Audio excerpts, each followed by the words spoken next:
You spend years raising a child whose world revolves entirely around you.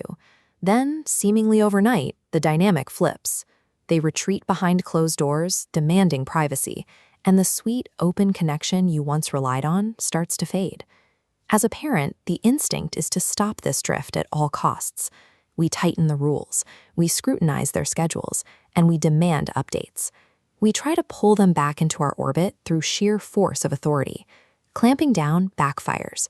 Trying to force closeness by increasing your grip only makes the teenager pull away harder, building the exact wall of isolation you were so desperate to avoid. This daily friction signals a parent still operating from an old playbook, unaware that their role in the child's life has shifted into something new. Take a look at this list. It outlines the common complaints parents have when their kids start veering off script.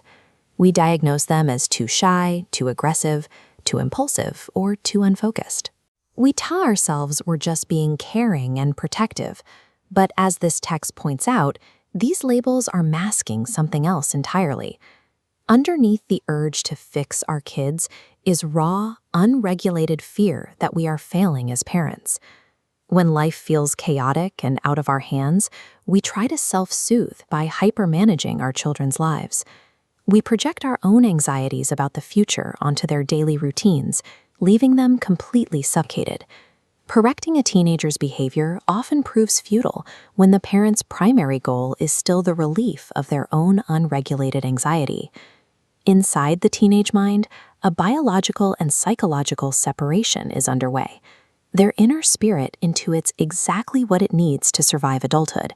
It has to break away and become fully self-governing. When you try to stuff that emerging individual back into the mold of who they used to be or who you need them to be, you are fighting biology. The text reframes aggression as a specific form of defensiveness, a mirror to the parent's own attacking energy. Parental resistance to a child's natural quest for autonomy is the primary engine behind these household battles. To end the conflict, parents have to accept that their time as the omnipotent director of their child's life is over. They have to step off center stage and take a seat in the supporting cast. This requires a massive psychological surrender.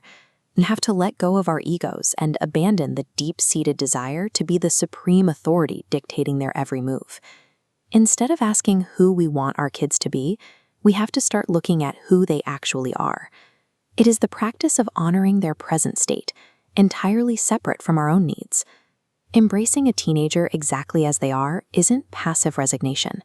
It is a deliberate, active choice that gives them the oxygen they need to build their own lives. Take a common argument, setting a curfew.